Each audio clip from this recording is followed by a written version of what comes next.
Всем доброй ночи, друзья мои. Я периодически меняю названия для мистических историй. Ну, во-первых, их много накопилось, поэтому я снимаю сегодня в том числе. И периодически меняю, потому как, одинаковое название слишком часто звучать не должно. Немного отодвину, чтобы поинтереснее был фон. Почему я назвала у камина? Камин – это огонь, это очаг. Вокруг камина собираются близкие, родные люди, сидят, пьют чай, кофе, смотрят на зимнюю природу, как правило.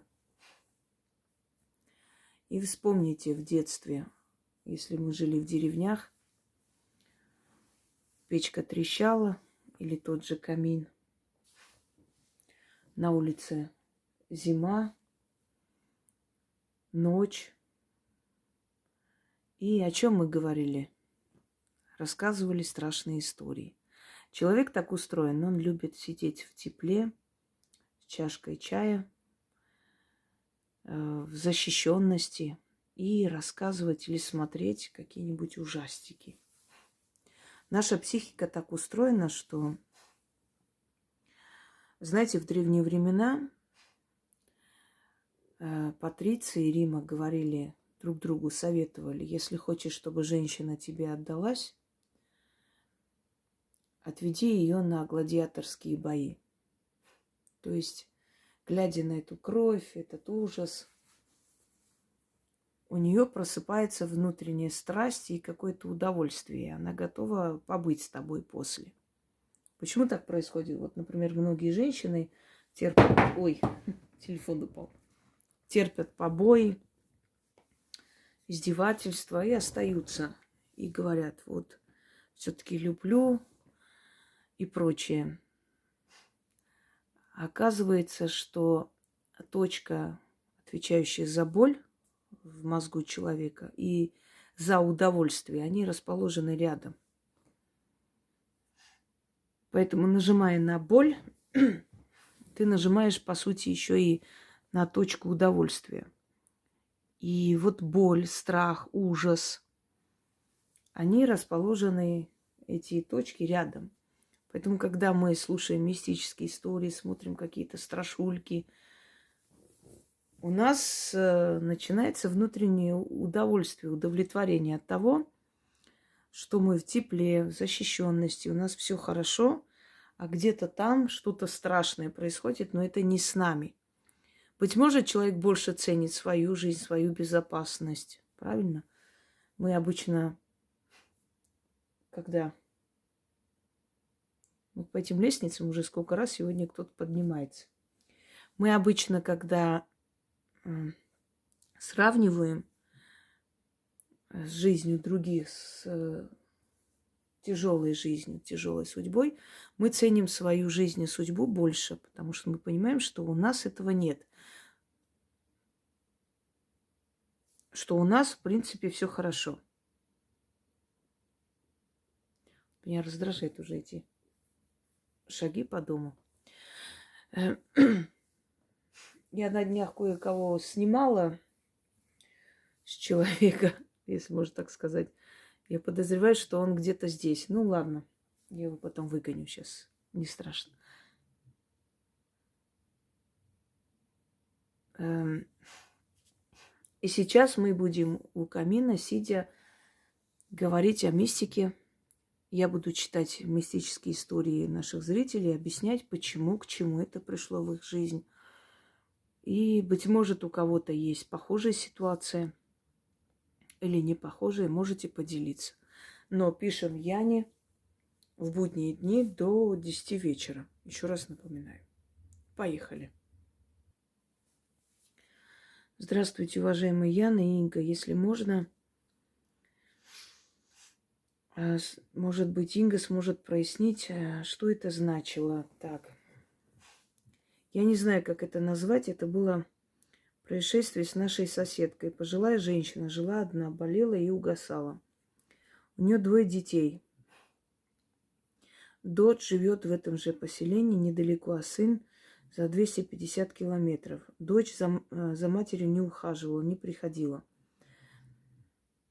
Сын приезжал 2 раза в месяц, помогал порядок навести. Когда соседка умерла, похоронив ее, на второй день понесли завтрак на кладбище, на ее могилу. Здесь так готовят и делают. И тут внезапно появилась большая ядовитая змея и стала кидаться на ее детей. Получилось так, что укусила ее дочь. После укуса начался отек и ухудшение. Начала задыхаться. Начали отказывать почки. Вызвали скорую, отвезли в больницу, ее дочь спасли. После в ее доме сын дважды находил ядовитых змей. Что это было? Что это значит?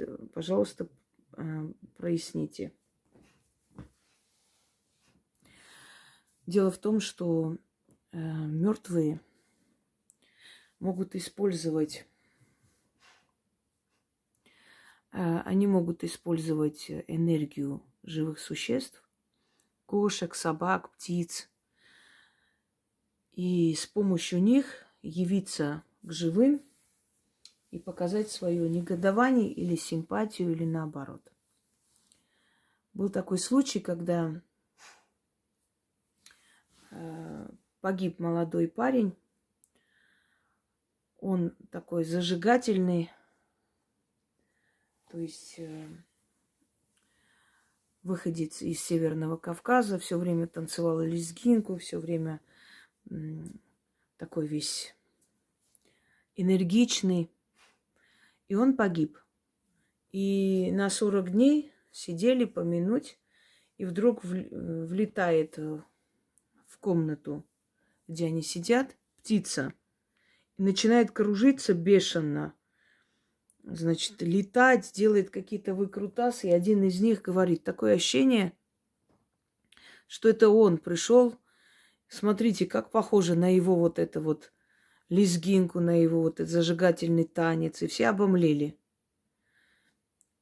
Они используют силу, энергию живых существ, чтобы показать либо свое негодование, либо предупредить о чем-либо.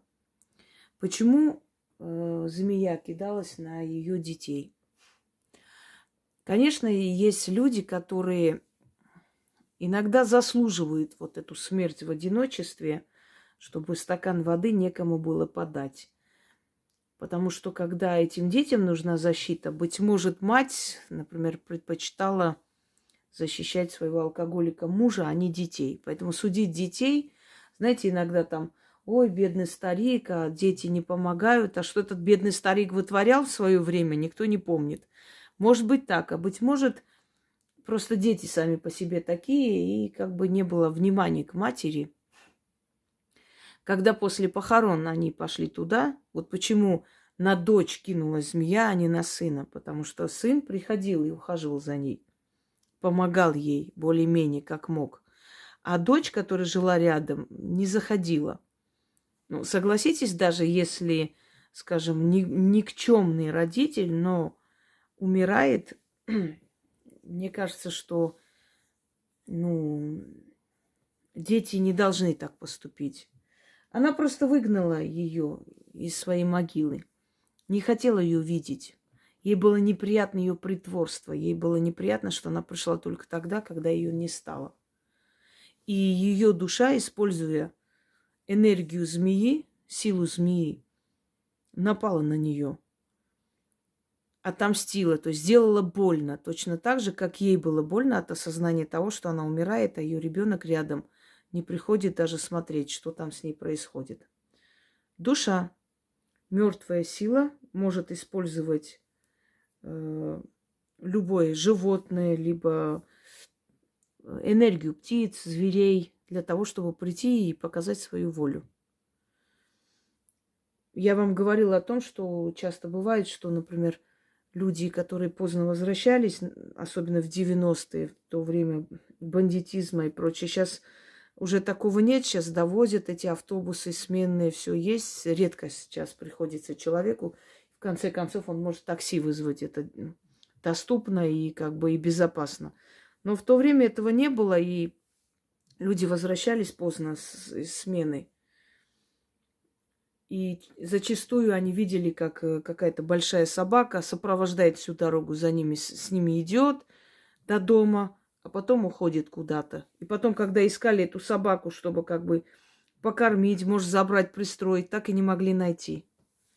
Точно так же чья-то душа, кто-то из родственников, просто используя энергию собаки, сопровождала этого человека, охраняла его всю дорогу. Видимо, в этих местах уже бывали такие опасные случаи. Итак, пойдемте далее. Добрый вечер, уважаемые Инга и Яна. Разрешите мне рассказать не столько мистические истории, несколько, написано неправильно, вот я и читаю. Волнуюсь, извините, пожалуйста, если будут ошибки. Вот, уже есть ошибки, но ничего страшного. Мы жили в деревне, это было 80-е годы, жили бедно. В те годы, чтобы заготовить дрова, надо было закупать делянку, надо было идти в лесничество и оплатить, но денег не было дома. И до зарплаты было далеко. Я тогда ходила в первый класс. Папа спрашивал у соседей, чтобы взять в долг. Потом вернуть, когда получит деньги. Но, увы, ни у кого денег не было. А может, и одолжить не хотели. Папа очень расстроился, а в лесничестве не хотели ждать. Был сентябрь. Была очень теплая погода. Не было даже ветра. Я гуляла с соседскими девочками на улице. Мне очень было жаль папу. Я, шурша листьями под ногами, подкидывала их вверх и говорю шепотом, чем я могу ему помочь. Сказала, чтобы никто не слышал. И вдруг подул ветер, не сильный, и ко мне, к ногам, этот ветерок вместе с листьями принес 5 рублей. Это было тогда большие деньги для нас. Я обрадовалась и побежала к папе, отдала ему их. Он долго не верит, что я их нашла, пока девочки-соседки не подтвердили, что это точно я нашла. Папа был строгим, не любил, когда его обманывали. Вы знаете, Вселенная нас слышит. Я хочу вам сказать, что те мужчины, которые хорошо относятся к женам, к дочерям, к сыновьям, неважно, к своей семье, этим мужчинам мироздание помогает.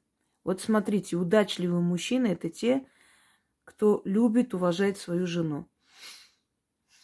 Как правило, очень уважительно к ней относится, очень уважительно о ней говорит, очень трепетно к ней относятся. И, как правило, такие мужчины, они очень удачливые. Я помню в детстве такой, в юности такой случай, когда приехали к нам в гости, и муж с женой, молодые, наверное, моего сейчас возраста, и жена очень сильно заикалась.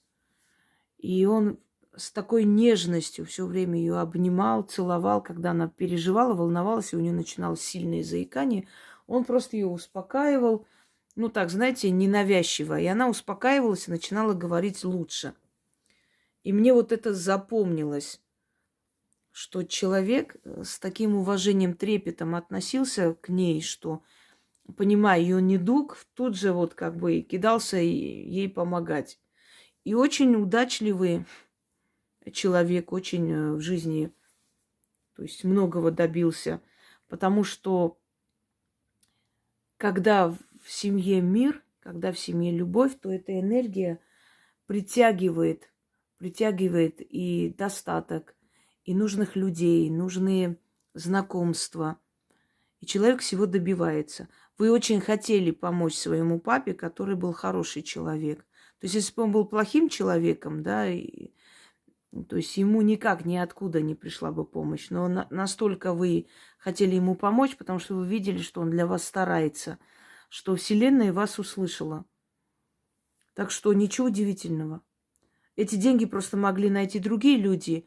Они уже были там. Естественно, они сами по себе не нарисовались и не создались тут же. И никто с воздуха их не кинул. Они уже были там. И вас просто привели туда, к этим деньгам. Вы настолько хотели помочь отцу, что вот вас привели к этим деньгам и практически дали вам в руки. И могу вам еще посоветовать, что когда вам в жизни для вас ничего не дается, попросите ради своих детей. Вот вы видите, что ни в какую ничего не получается, не дают вам силы. Вы попросите ради своих детей. Помогите мне ради моих детей. Для моих детей я хочу это сделать. Дайте моим детям эти деньги. И вы увидите, как быстро вам это дадут. Ради другого попросить, то есть имеется в виду ради родных стараться, если старается человек, ему быстрее дают, чем даже ради себя. И в жизни так. Мы кого-то можем устроить на работу, за кого-то можем пойти поговорить, кого-то можем защитить. Когда дело касается нас, нам неудобно. Согласны? Вот почему. Начнем. Здравствуйте еще раз, уважаемые Яна и Инга. Хочу поделиться мистическими историями, происходящими в доме. На протяжении 25 лет, как мы в нем живем, постоянно происходят странные вещи. Часто слышу шаги на крыше, чердаке, тяжелые, как мужские. Они доходят до входной двери, останавливаются. Либо как прыгнет кто-то над потолком. В основном это в ночное время. Никто, конечно, не может ночью ходить по чердаку. Еще было пару раз то, что объяснить не можем. Дочь с внуком легли в комнате, где давно умерла моя мама. И вдруг будто кто-то поднял диван. Вместе с ними опять опустился с грохотом. Внук был маленький, сразу проснулся и заплакал. Прошло время, я решила там лечь. И меня подняли с диваном и опустили. Что это было, мы так и не поняли. Еще были раньше случаи, я сплю и просыпаюсь от того, что кто-то лежит на моих ногах. Домашних животных нет.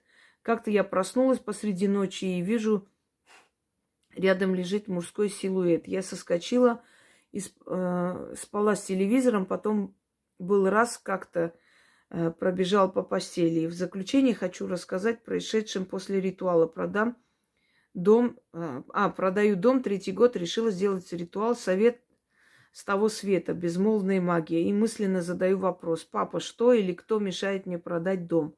И снится сон не мне, а дочке. Как она рассказала, это был сон-явь. Будто она спала и в то же время, как видела все со стороны.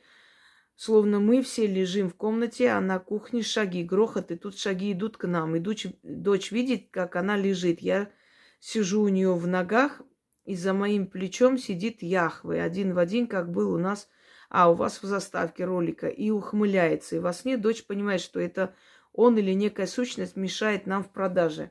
Это, скорее всего, так и есть, потому что все бегут из дома, и не только покупатели, но и риэлтор исчезал.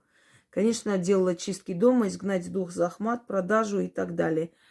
Я вам объясню, у вас не закопана икона где-нибудь под входом или, может быть, внутри стены, икона, христианская атрибутика, крест, что-то в этом роде. Потому что если ей привиделся Яхве, это значит намек на то, что христианская атрибутика, она там закопана, что-то такое заговоренное, и оно не дает, просто не отпускает, не дает продать дом.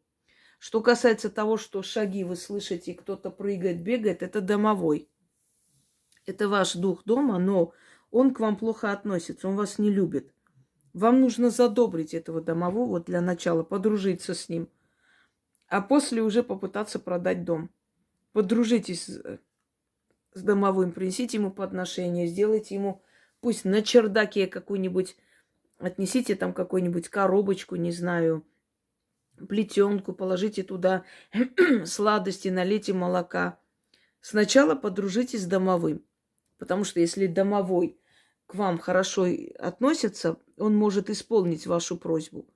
А потом попытайтесь уже делать ритуалы на продажу дома. Но перед этим подумайте, где могли быть закопаны или захоронены, или замурованы христианские атрибуты, и там есть, скорее всего, что-то такое, как оберег этого дома. Ну, для оберега делали, но он на самом деле удерживает, закрывает все пути и дороги всех людей к этому дому. Понимаете, он не дает, он как закрыл этот дом от всех и сделал его зловещим. Не продается никак, собственно говоря. Вот поэтому Яхве и пришел. что намек на христианскую атрибутику. Что касается того, почему он вас поднял с диваном, это его излюбленное место. Если домовой какое-то место, знаете, полюбил, вот взлелеял какое-то место, вам там делать нечего. Если там душат, бьют, значит, это его место. Там просто спать нельзя, и все. Сидите, смотрите фильм, не знаю, и уходите оттуда, но не спите там. Не пускает, это его место. Это его уголок. Вот он и будет и душить, и бить, и царапать, и поднимать. Это, представьте, с диваном поднять, это он хотел вас оттуда скинуть.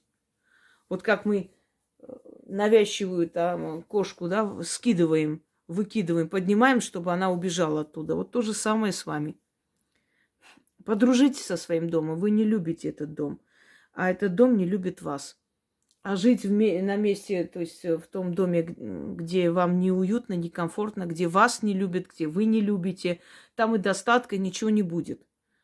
Надо подружиться. Когда я в Москву приехала, в этой квартире, все рассказывали вообще про эту квартиру какие-то ужастики. Это как черная дыра. Там кто ни жил, все терял. И бизнес, и работу, и потом убегали, оставляя долги в этой квартире. Обшарпанная была квартира, мы там немного навели порядок, более-менее там, то есть была девушка, потом она ушла, собственно, я там осталась. Но я поняла, что с этой квартирой надо подружиться. Там тоже была ходьба, там было очень такое ощущение, как будто я нахожусь в каком-то склепе. Мне даже ночью будили с такими словами «убирайся отсюда». И потом я поняла, что мне нужно просто подружиться с духом дома. Я такой человек, что я не люблю переезжать туда-сюда. Вот есть люди, которые, спокойно переезжают с одного места на другое. А мне, понимаете, я там работала, и чем дальше, тем больше копилось там очень много и даров, и имущества, и всего. И мне было все время тревожно, что, мало ли, в любой момент он скажет, я продаю дом, и вот куда я это все вывезу? Это же все... Это как бы все мое и не совсем мое, потому что в любой момент, если человек придет, там закроет его двери, сколько бывает таких случаев. В принципе, они неплохие люди, но мало ли. И я понимала, что переезжать я никуда не хочу, но я перееду только в свой дом. И я упорно там жила и переехала в свой дом. Собственно, так и было. Но почему эта квартира мне дала очень многое, я начала с ней дружить. И она начала меня защищать. И если там какие-то страдания, трудные годы проходили в моей жизни, они перестали. Они прекратились, остановились, и я просто начала жить. Понимаете, эти духи, которые всех гнали оттуда и гнобили, они меня полюбили. Они меня начали оберегать, одаривать, помогать. Вот то же самое, если вы не любите место, в котором живете, это место вам ничего хорошего не даст. И дом вас не будет любить, и вы не будете дом любить, а значит, благополучия там быть не может. Подумайте над моими словами. Подружитесь со своим домом для начала. И, может быть, потом вам даже уехать не захочется. Начнем. Яночка, здравствуйте. У меня появились вопросы к уважаемой Инге на тему мистические истории. Первый эпизод произошел 2 месяца назад. Захожу я днем в своей квартире на кухню. У меня на плите сидит таракан, смотрит на меня. Может, это и не таракан был, а какой-то другой насекомый, но я подумала, что таракан. Очень расстроилась, так как теперь придется их как-то выводить, изводить. А у нас в этой квартире за 15 лет проживания их не было. Я быстро подскочила, хотела его прихлопнуть, а он ускользнул и будто растворился. Несколько дней я ждала, что придут еще тараканы, но больше никого не появлялось. До сих пор под впечатлением от его взгляда. Он смотрел на меня, как будто все понимал. Кто это мог быть, или я себе напридумывала. Мог ли, например, домовой явиться в таком обличии? Да, может. Духи иногда проявляются в виде червяков, в виде каких-то насекомых. И на кладбище даже зимой могут проявить себя какими-то огромными насекомыми. Это недовольство какое-то. нежелание сделать что-то, что вам хочется. То есть вот дух дома таким образом, вызывая у вас отвращение, злость, дал понять, что что-то вы не так делаете в этом доме. Может быть, люди, которые к вам должны приехать или приехали, может быть, эти люди были не очень порядочные и хорошие, поэтому сила, то есть дух дома дал понять, что ему это не нравится. Не нравится компания, которая у вас собирается. Все что угодно это может быть, но это действительно дали вам понять, что что-то не так. Тоже попробуйте подружиться с домовым. Но больше всего обратите внимание на людей, которые к вам приезжают. Или которые собираются к вам приехать. Может быть, собираются приехать в ближайшее время. Это не просто так. Такие проявления происходят или после того, как неприятный человек уехал, или до того, как неприятный человек должен приехать. И они, предчувствуя что-то неладное, вот так себя проявляют. Второй случай произошел неделю назад. Я встаю поздно, так как поздно ложусь. И вот утром, перед тем, как проснуться и встать, я ощущаю сквозняк, а этого не могло быть. А потом кто-то начал сильно меня толкать за шею. То ли хотели, чтобы я встала, то ли что-то хотела мне сказать. Я очень сильно испугалась, не могу забыть это ощущение. Если в доме сквозняк, вот внезапно ветер и начинает душить, это означает, что какой-то портал у вас дома открылся, но не всегда это надолго, это иногда бывает на время. Понимаете, духи, они перемещаются в пространстве. Ой, опять телефон. Они перемещаются в пространстве и проходят сквозь наше пространство, сквозь наши стены и то место, где мы живем. И в этот момент мы можем увидеть их иногда. Тени проходят. Вот сидишь там на кухне, чай пьешь, а потом тень прошла какая-то. Даже человек может пройти просто мимо нас, вот так прошел и исчез, растворился, в стену прошел. Это возможно. У нас бывают и такие сильные дни, бывают необычные дни, бывают какие-то древние праздники, когда открывались врата, и духи могли более быть активны вокруг нас и прочее. Во время войн так бывает, когда очень много погибших, не нашедших покой душ, они начинают вокруг нас ходить, и, собственно говоря, мы ощущаем их присутствие. Но если сквозняк и начинает душить, это некая непокойная, неупокоенная, да, не нашедшая свое пристанище душа, которая проходит сквозь наши стены. Каким-то образом она там оказалась, как угодно. Это может и с человеком прийти. Вот у вас был гость, а вот за ним ходит эта неупокоенная душа. Она у вас осталась. А может, осталась на время, потом снова пойдет за ним. А может, навсегда осталась. Есть иногда вот гости приходят и начинают говорить, что ой, так плохо я спала у вас дома, что-то мне нехорошо, всю ночь неуютно.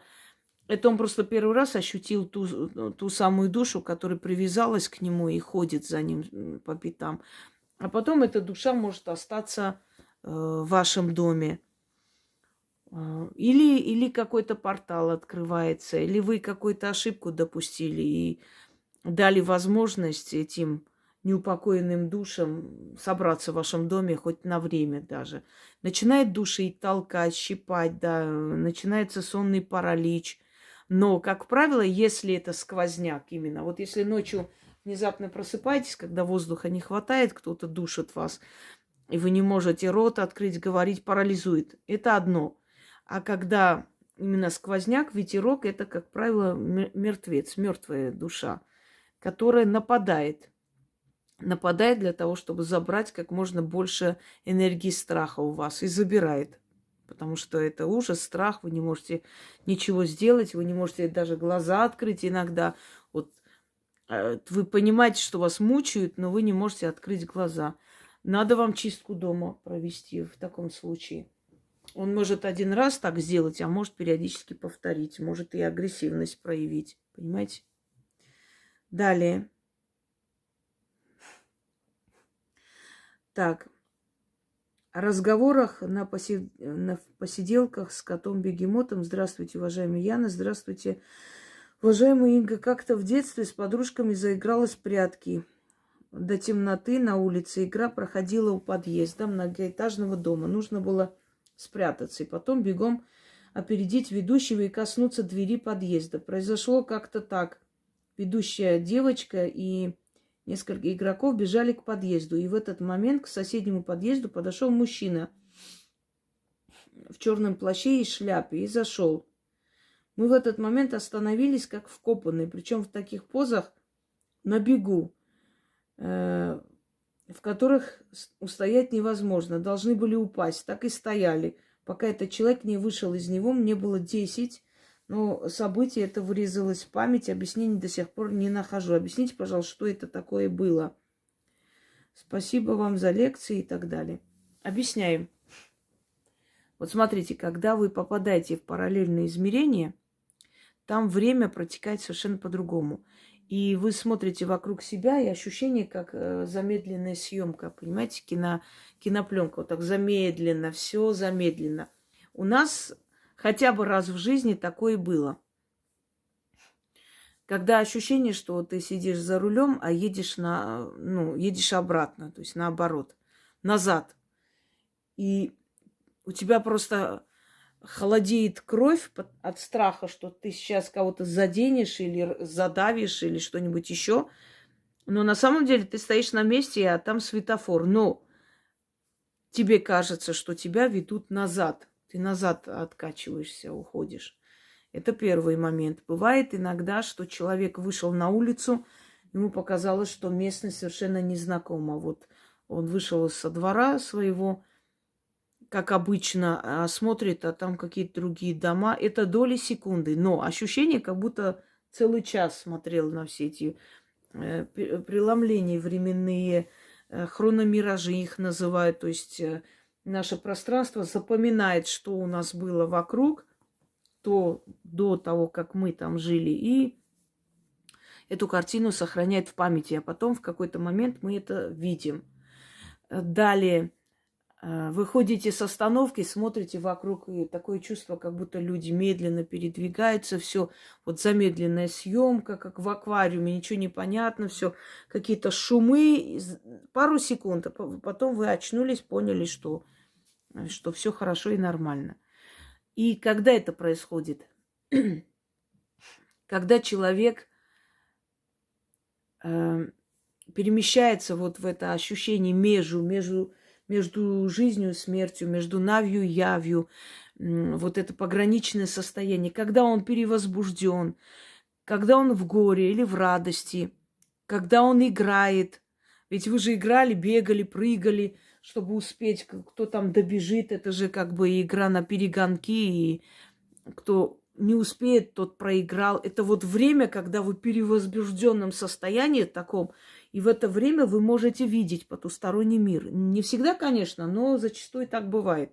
Ну, например, человек узнал о смерти близкого, вышел на улицу и, не помня себя, идет по улице, вот просто вот не понимая, куда он идет, что, и вдруг он попадает в какое-то непонятное место. Старые дома, значит, эти фаэтоны разъезжают, он не может понять, что происходит, ему кажется, что он попал в какое-то место, где снимают фильм, площадку, да,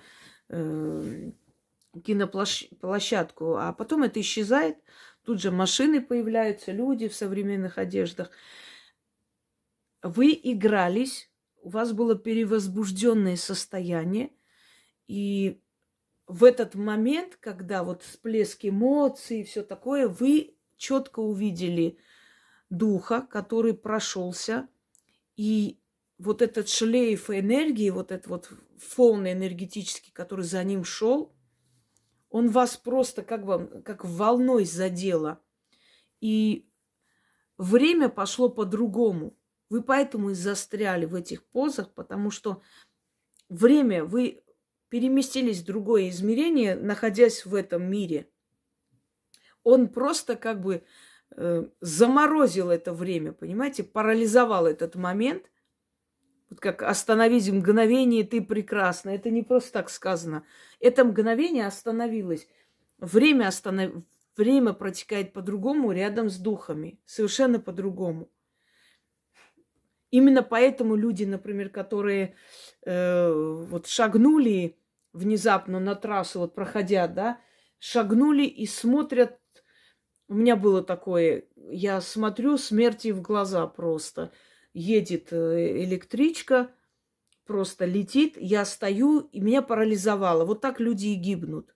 Мне бы один шаг сделать, уйти, а я стою, смотрю, я вижу, как зрачки расширяются у этой женщины, у нее ужас, гримаса на лице у вот машинистки.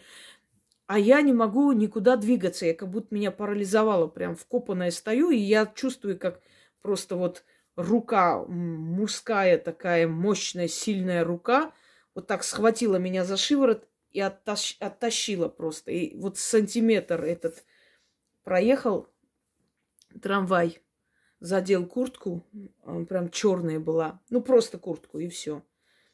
Он меня спас, беременная. Я просто вышла с экзамена, какая-то вся взъерошенная, уставшая, там мучила меня эта баба. И я в таком состоянии вот непонятном, то есть уставшем, вот тоже так пограничном состоянии, шла домой. Вот время протекает в замедленной съемке. И незаметно для вас вы можете оказаться вот в этой волне остановки времени. И вы оказались. Это была какая-то сила. И наверняка после появления этого черного существа, наверняка после появления у этих соседей какое-то несчастье случилось. Может кто-то умер и так далее. Просто так они не появляются, собственно говоря. А теперь хочу показать вам несколько фотографий мистического характера. Смотрите сюда. Пожар в доме. Смотрите, лицо, ну, как черт. То есть вот такое вот рогатое существо, да? Уши, лицо, глаза, даже щеки видно. И рога. Некое такое вот потустороннее существо, которое это реально вот видно просто, что тут даже фантазию напрягать не нужно. Следующая фотография хочу вам показать. Сейчас покажу и, собственно, на этом ограничимся на сегодня, пока вы прослушаете. Вот. Вот смотрите. Видите лицо человека? Вот. Но здесь не одно лицо. Здесь еще есть лицо. Вот смотрите. Вот как дедушка старый. Еще и как руки, когти. Смотрите, как когтями, как что-то ест. Вот смотрите. Вот бородатый такой. Бородатая голова лысая. И как будто что-то держит. Оно более четко видно, я бы сказала, даже, чем вот это лицо. Хотя это лицо тоже видно. Это старый дом, видимо. Хоть он и переделанный, там что-то там еще, но старый дом. Видите? Вот такие съемки, да, я потом соберу и сделаю альбом. Это реальность. Это действительно видно, что это потусторонние сущности. Все, друзья мои, на сегодня достаточно. У меня сегодня очень много дел. Пойду займусь делами. Пока это загрузится, просто очень много отправляют историй, поэтому я решила все же загрузить их. Всем удачи!